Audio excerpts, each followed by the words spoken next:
wabarakatuh. Pada teman-teman mahasiswa semua, kali ini kita akan belajar mata kuliah tentang kromatografi ya.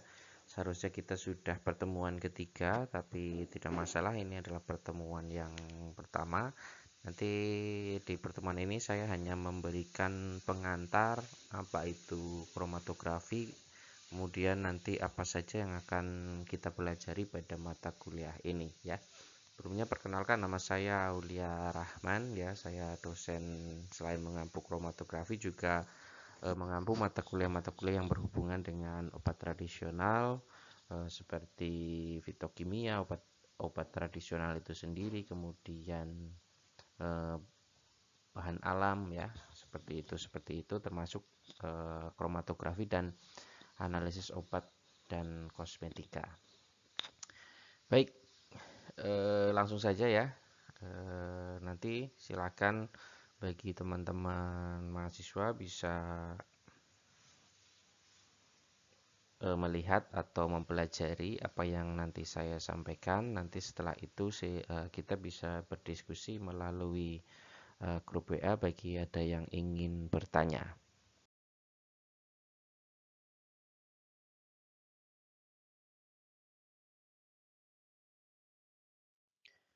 Di dalam kromatografi ya, ini nanti hal-hal yang akan kita pelajari. Ya, yang pertama itu pengenalan, kemudian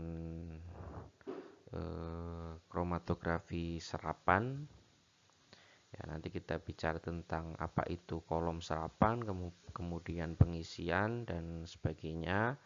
Nanti juga prinsip-prinsip dari kromatografi kita bahas, ada elusi sederhana, kemudian sistem pelarut-pelarut dan sistem penyerap-penyerap gitu.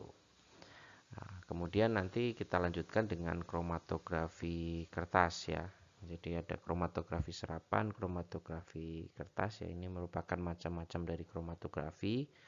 Nanti ada pengenalan, cara kerja dan sebagainya. Nah, ini nanti akan kita praktekkan. Nanti untuk praktek bisa kita koordinasi lebih lanjut dengan asisten atau dengan yang lain ya.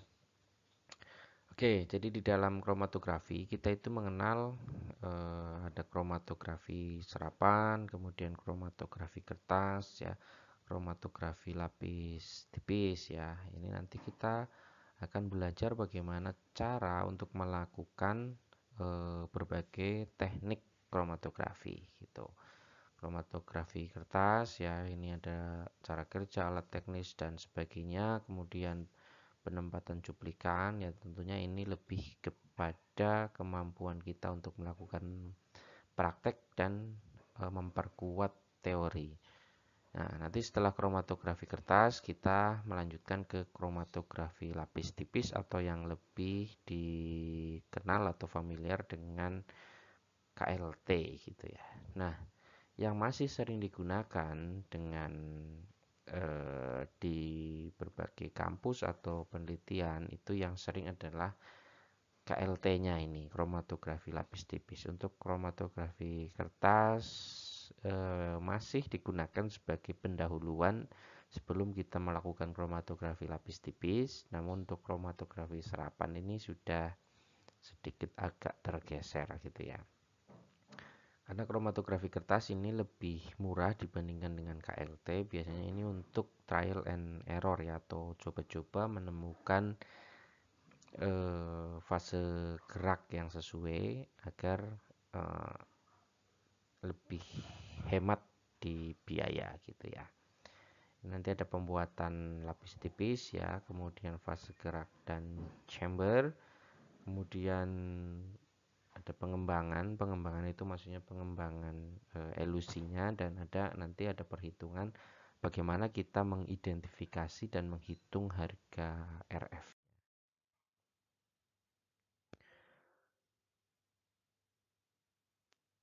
Kemudian setelah TLC atau KLT dan kromatografi kertas, nanti kita bicara tentang kromatografi gas dan HPLC ya.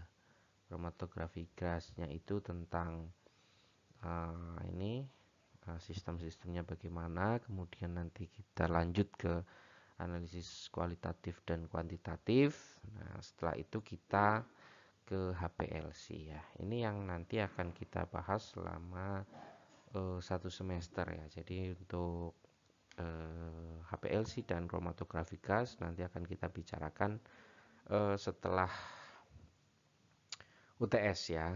Tapi jangan berharap kita bisa praktek untuk kromatografi gas dan HPLC ya. Nanti mungkin kita akan prakteknya dry lab ya, atau kita melihat sistem-sistem dari prinsip-prinsip kerja kromatografi gas dan HPLC, karena memang kita keterbatasan untuk alat yang kita miliki gitu.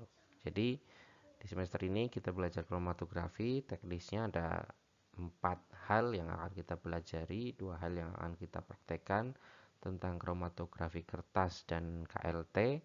Kemudian nanti kita lakukan dry lab untuk kromatografi gas dan HPLC atau kromatografi cair tekanan tinggi.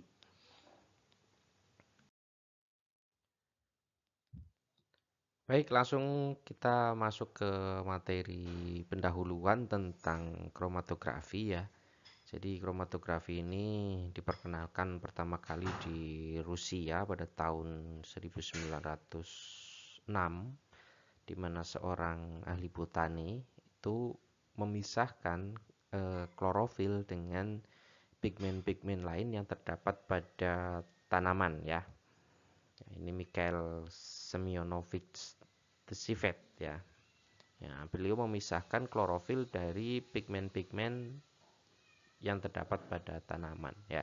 Kita tahu semua bahwa klorofil itu berwarna hijau. Nah, ini dipisahkan dari pigmen-pigmen yang lain ya. Jadi tanaman itu memiliki ratusan, puluhan, ratusan, bahkan ribuan pigmen ya. Zat-zat warna alami. Nah, ini dipisahkan, bisa dipisahkan dengan kromatografi ya. Itu awalnya itu seperti itu ya. Jadi tanaman itu ada yang misalkan pigmennya berwarna merah, sebagai contoh misalkan rosella gitu ya. Ada yang berwarna ungu, misalkan bunga telang gitu. Nah, ini nanti kita bisa pisahkan berdasarkan partisi-partisi kromatografi gitu. Nah, awalnya ini beliau memisahkan klorofil dari pigmen-pigmen ini. Kenapa klorofil dipisahkan? Itu karena memang klorofil yang pertama adalah pigmen yang paling banyak terdapat pada tanaman, dan cenderung klorofil ini tidak memiliki efek farmakologis gitu. Jadi istilahnya sebagai faktor pengganggu, sehingga perlu dipisahkan gitu. Tapi perkembangannya itu tidak terlalu cepat ya di tahun ini, karena dari 1906 sampai 1952 ini baru ditemukan kromatografi partisi gitu. Nah, ini adalah dasar-dasar dari kromatografi partisi ini yang sampai saat ini kita gunakan. Jadi diperkenalkan tahun 1906, tapi mulai berkembang sebagai dasarnya itu di tahun 1952 sampai dengan pada saat kita mengenal teknik-teknik kromatografi baik yang sederhana maupun yang modern sampai saat ini.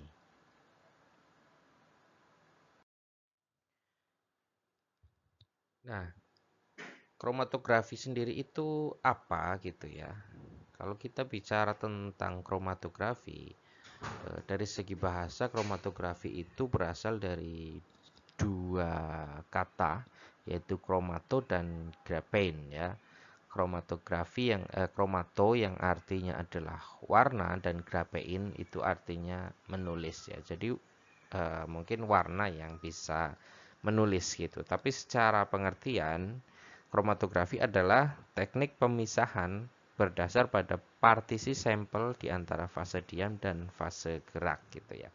Kenapa disebut sebagai kromatografi ya? Ini akarnya adalah kromato, warna, dan graphein, menulis ya. Karena pada awal tadi kromatografi ini digunakan atau diperkenalkan untuk memisahkan klorofil ya dari pigmen-pigmen tanaman yang lain ya. Jadi awalnya hanya untuk memisahkan warna-warna gitu. Tapi tadi di tahun 1952 ditemukan kromatografi partisi ya.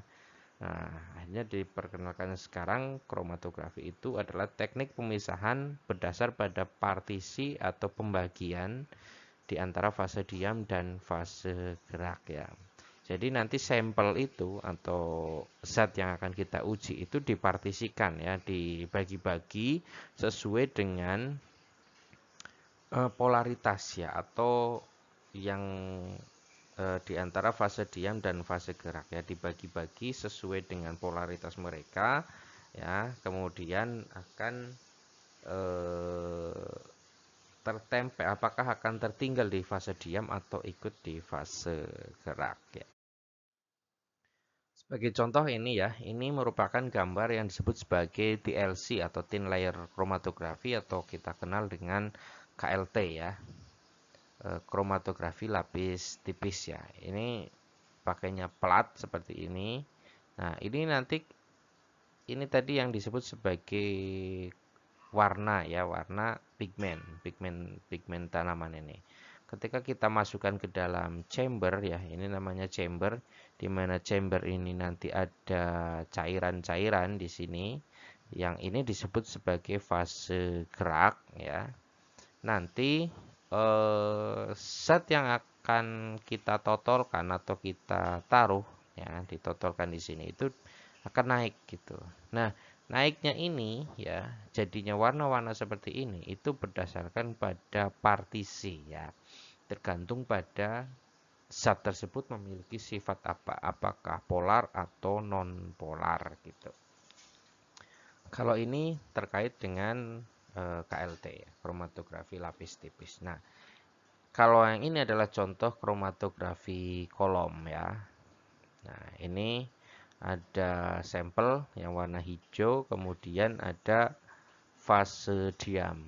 Kalau ini fase diamnya berbentuk cair, ini juga sama, cuma dia lebih banyak ya. Nah, kemudian ditambahkan dengan fase gerak. Ini mobil fase ya.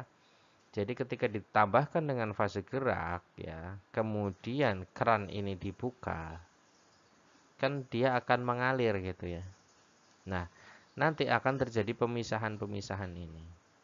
Ketika dicampur, awalnya hanya dua, kemudian ditambahkan dengan cairan yang nanti disebut sebagai fase gerak. Nah, itu nanti akan terbagi-bagi menjadi warna-warna ini. Nah, nanti ketika ini dikeluarkan, dia akan terpisah gitu ya, dikeluarkan. Nah, nanti ini hasil ini disebut sebagai analitnya itu nanti dipisahkan di wadah yang berbeda. Jadi nanti ada warna hijau ya. Kalau ini biru hanya sebagai fase diamnya atau pelarutnya. Ada warna hijau, kemudian ada orange dan ada pink ya. Nah, itu teknik pemisahan secara sederhana kalau kita berdasarkan pada warna ini seperti ini gitu ya. Tapi tentunya sebagai seorang mahasiswa farmasi nantinya kita tidak hanya memisahkan warna saja ya. Ini kita lebih ke arah yang lebih molekuler atau yang lebih kecil, yaitu memisahkan zat-zat yang berada di dalam tanaman ya. Nah, fungsinya apa? Fungsinya adalah kita mengidentifikasi tanaman-tanaman tersebut itu kandungannya apa saja gitu.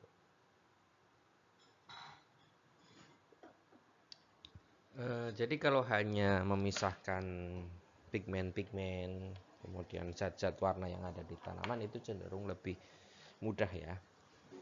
Nah, tapi karena kita di sini fokusnya adalah bagaimana kita memisahkan zat-zat yang ada pada tanaman itu menjadi zat yang lebih kecil atau lebih murni. Nah, ini teknik-teknik kromatografi sederhana dengan kertas dan kromatografi kertas dan kromatografi kolom. Nanti ketika kita bicara kromatografi gas dan kromatografi cair kinerja tinggi itu akan lebih banyak lagi.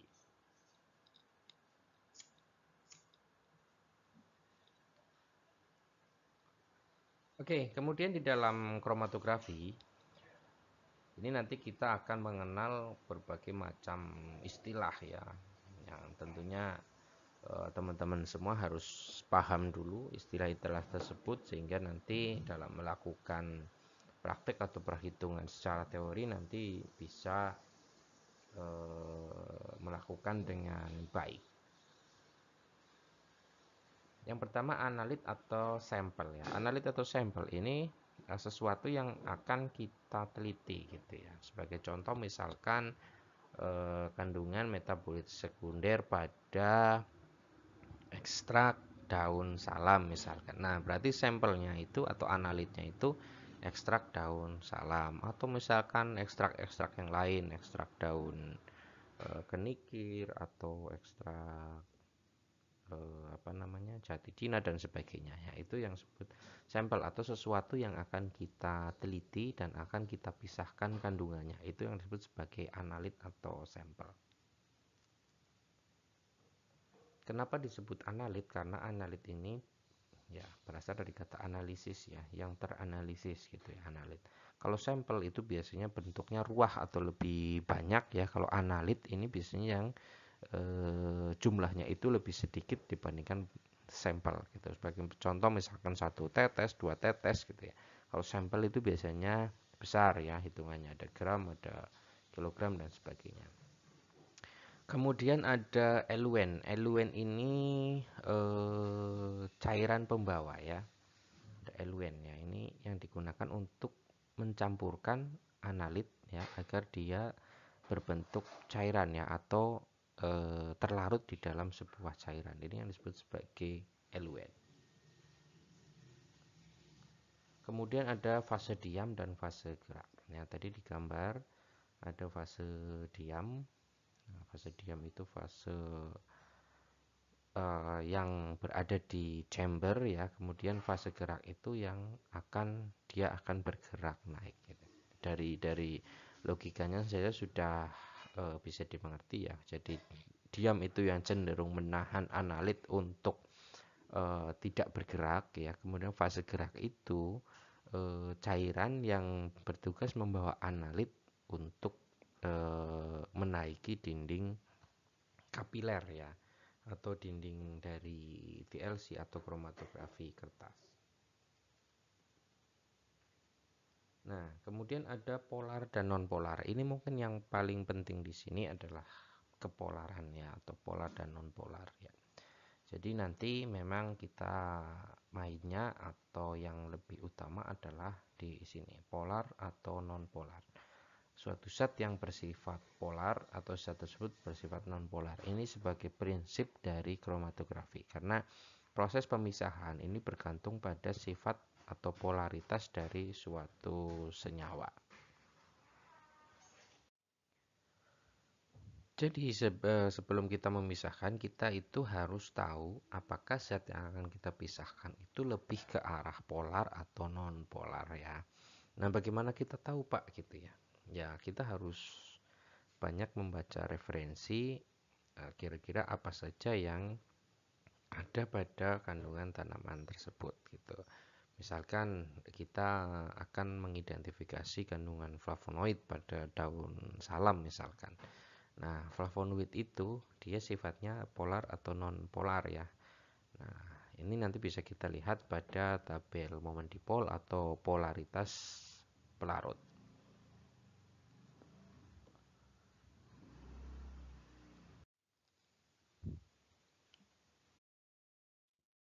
Nah, ini sebagai contoh, ini ada polarity index ya, atau indeks polaritas sebuah zat ya. Nah, ini yang sering kita gunakan pada sistem kromatografi. Di sini ada air ya, itu polaritasnya itu 10 ya. Nah, ketika 10 ini dicampur dengan apa namanya polaritas atau suatu zat yang memiliki polaritas di bawah ini, maka dia cenderung tidak bisa tercampur ya. Nah, di dalam prinsip kromatografi itu ada yang disebut sebagai like dissolve like ya, atau suka dan tidak suka. Jadi prinsipnya senyawa polar ya, senyawa polar yang suatu analit senyawa polar itu cenderung lebih mudah larut terhadap senyawa polar juga ya. Dan juga sebaliknya. Jadi yang senyawa yang bersifat polar dia cenderung akan lebih mudah larut di dalam senyawa polar, dan yang non polar akan cenderung mudah larut di dalam senyawa non polar gitu. Ini beberapa contoh, misalnya diethyl ether, diklorometan, dan sebagainya ya. Ini nanti yang akan kita gunakan untuk digunakan untuk fase diam gitu. Ya, karena dari sisi polaritas yang berbeda.